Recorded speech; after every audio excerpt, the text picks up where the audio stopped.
Hey guys, don't know if you can see my screen actually. Something looks We got funny you. here. We got you. You're here. Oh, You're cool. here. Amazing.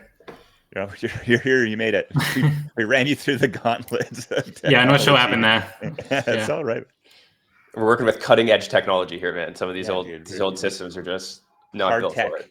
Hard tech. So San Francisco's pivoted to hard tech. Didn't you realize this? It's not even software anymore, and so apparently hard tech Honestly, software. it makes me feel better about crypto every time we get something like this that fucks up. Nice. So Vijay, you're the co-founder of Superfluid, which is a money streaming protocol, and the CEO of Superfluid Labs, which is a product studio building apps around money streaming. So can you just just a minor correction. I'm not a co-founder of Superfluid. I was an early employee, but I'm founding the spin out. I think is the most correct. Nice. I had you as one and the same, which I love. Thank you for the correction. Good Learning something new. Yeah, can you just describe to us what you guys mean by money streaming and what's possible with the protocol you built? Yeah, so Superfluid protocol is a way to basically get paid every second on chain, and that's like applied to all kinds of things: subscription, salary, vesting, payroll, all of these kinds of things that I think people would traditionally associate with like monthly, bi-weekly cadences, making them happen every second on chain, basically using the power of smart contracts. And so we're working a bunch of like tier one crypto teams like DeFi, SocialFi, consumer apps to use these kind of features to make kind of new and dynamic social experiences. So I think when the protocol launched, it was a pretty novel idea, and I think it's kind of surprising to me that it hasn't been more embedded, or maybe it's actually just much lower level, and we don't get to see it quite so much. But from looking at the spin out here at Superfluid Labs and like the responsibility, it seems like the team has been taken to actually be able to take this vision that y'all have had and really bring it to consumers. I guess I'm really curious where we're seeing these streaming dynamics really take hold. Yeah, I mean, like I think it's very fair to say that streaming money like has been a concept in crypto for quite a long time, and I want to credit some of the crypto OGs, like even people like the founder of Gitcoin, Kevin Owocki, etc., like had put forward EIPs and stuff to propose money streaming like way earlier, before it was technically feasible. So it's been around as an idea for a long time. And even through our work, we basically brought it to like B2B crypto in a big way, and to vesting and payroll and these kinds of long-running, large-scale things that happen behind the scenes for most people in crypto.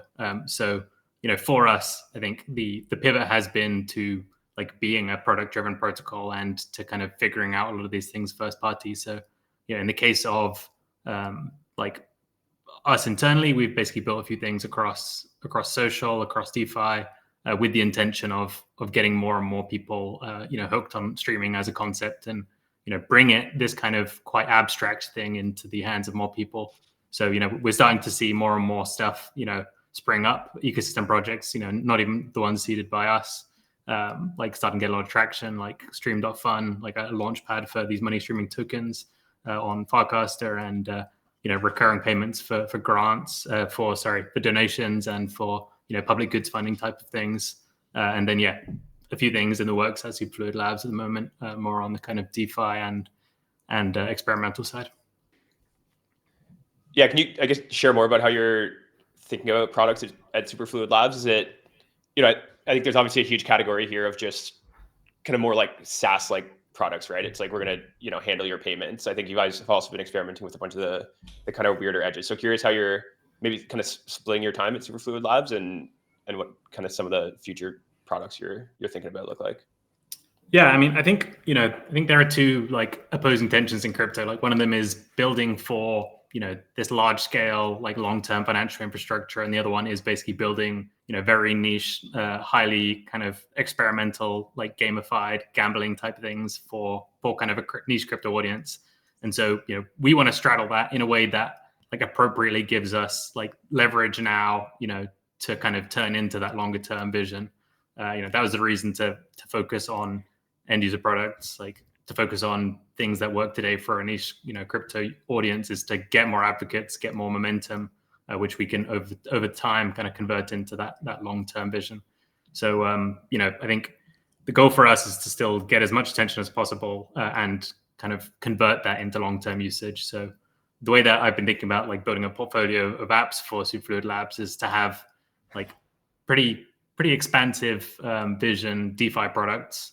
So like our kind of money streaming exchange and some other like crypto incentives related products with like this kind of consumer crypto, like experimental, mini app and Farcaster sort of driven like experience on the front end that is like short cycle, hype driven and more speculative. I guess I'm curious your take on just where infrastructure has gone since Superfluid launched, because it was a last cycle launch, a fairly early project in the more recent time scale of crypto. And since then, we've sort of had L2s and we've had embedded wallets. And how much has that sort of unlocked this fuller vision that Superfluid has been building towards?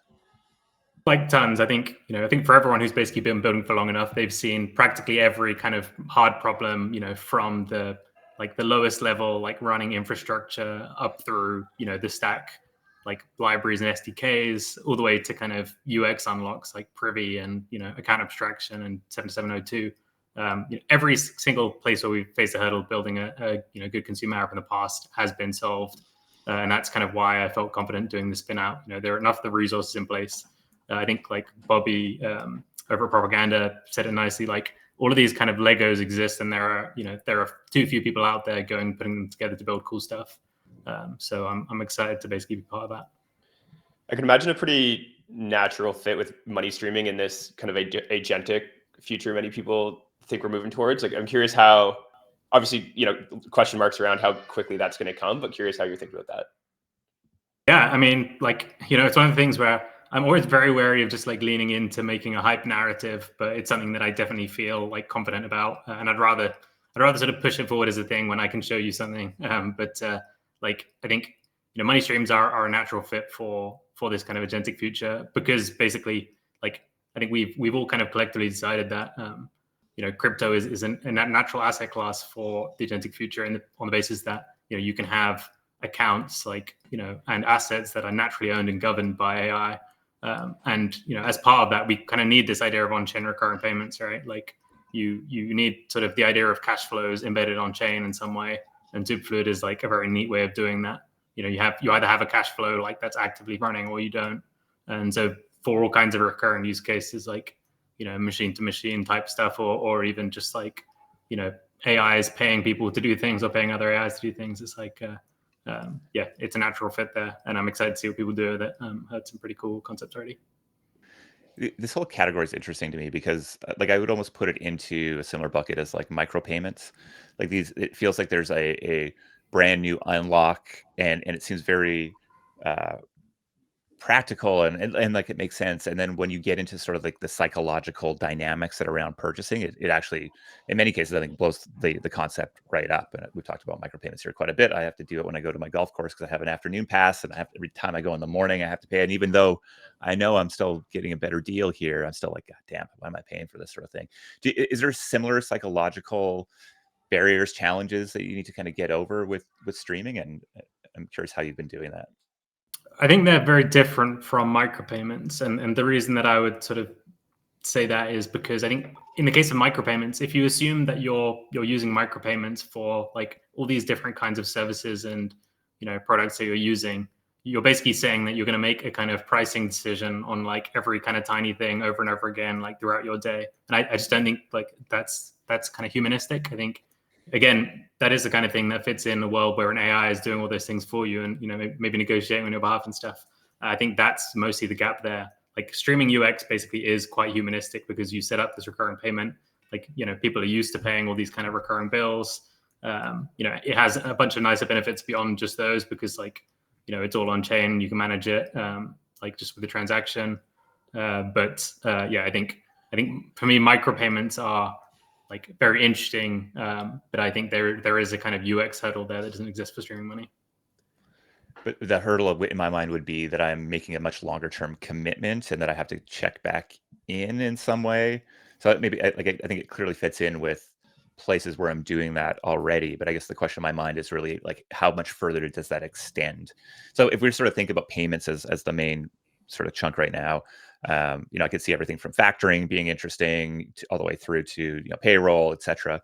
It is really wonderful to see that amount that you can claim, just sort of like, click up on a sort of second by second or block by block basis, whatever the choice is. And so I think I'm very intrigued by the idea of the consumer product version of this, and where that might fit into my actual life. Can you like bring me down to something like me as an internet user? I like to pay people money. I like to bet sometimes with my friends. I like to buy stuff. I'm getting paid through streaming right now. How am I paying? Where am I sort of the maker in that side?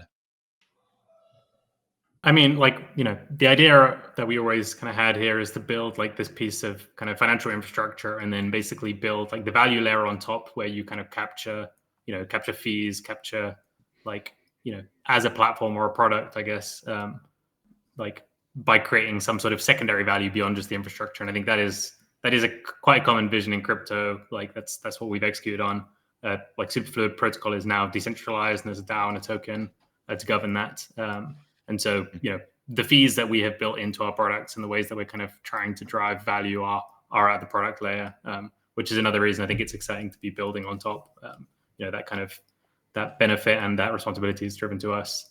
So, our kind of consumer apps have different fees depending on the kind of activity they sort of involve. Like the most speculative things obviously have higher fees, and the sort of longer running, like, large scale DeFi infra is like more like lower, but there are quite a few things in our portfolio already, and quite a few other ecosystem projects as well. Vijay, was the spin out of Superfluid Labs kind of the classic, token launch, foundation, kind of labs entity strategy, or it seemed like maybe there was a kind of broader strategy here to actually lean in harder to the kind of application layer of what you guys were building? Is that right? Yeah, I think we've been overdue a rebrand. Like I think it was useful just to get things going, without having to spend all the time figuring out what a name should be. I can imagine that being a massive rabbit hole. It's been a rabbit hole and things before. I was just like, fuck it, like we're launching a Superfluid Labs, we'll figure out the rest later. But I think the analogy stops there when it comes to other projects, like the spin out of lots of other projects. You have basically the equity entity, which is like kind of has a commercial purpose, I think, for investors. Whereas for us, really, the spin out is a spin out. We're basically a product studio building apps. There's no kind of protocol, like ongoing protocol development or kind of some sort of fee accrual to us for running any of the core things that Superfluid has built. So we're kind of starting from a clean slate, but taking all of the kind of end user apps that we built internally to Superfluid already with us. So that's the difference, I think I would say. All right, so I think like this is a product that or functionality that is best experienced. It's sort of like when you introduce splits to people in the first time, they're like, oh, that just feels like magic. Where is the best place to send people to actually get a sense of or use some products that are really running Superfluid to its max? Yeah, I mean, honestly, like I'm not sure whether I'm allowed to show this, but basically you can literally just go and claim a stream of Superfluid tokens today. Like it's almost like a faucet. The way the Superfluid kind of like ecosystem token works is that you can basically earn it for using Superfluid powered apps, like any Superfluid powered apps that like are in this program. So you can go to that claim app today, see all those apps listed, and basically even just by going there to visit it, earn a very small stream of Superfluid's token. And listed amongst those, like the biggest participants or rewards programs inside of that are for the apps built by Superfluid Labs. So again, we're trying to get closer and closer to like tying Superfluid into the basic interaction patterns that exist in crypto, like minting and creating tokens and similar things. So you can find in there basically a kind of very simple like card pack type game called Labs Forge, which we built. And the idea there is that you go and mint packs, and the sort of lucky draw from those is you can actually earn like a permanent revenue share in this card draw app. Like that's one of the sort of powers of Superfluid, is you can basically build revenue tokens, that are directly funded by money streams. And so, like it's shuffling this concept with a way of kind of earning Superfluid rewards. And for us, like, again, to get to that initial psychology like switch for people of understanding Superfluid, the best way is to pay them in a stream, So creating this kind of mint functionality, like where you can earn a reward in a stream, is like a pretty easy way to onboard someone to Superfluid.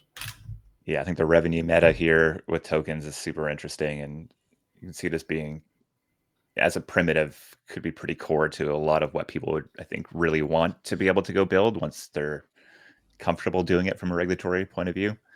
Vijay, appreciate you hopping on, man, and sharing the latest with Superfluid. I wish you guys all the best in your app. It is consumer crypto. The era of consumer crypto is here, and I think seeing protocols jump in and start to develop those so they can actually prove out this technology you probably know better than anybody else, I think is just really bullish. So wish you the best in that, my friend. Cheers, guys. Thank you very much. Cheers. Peace, Vijay. Peace.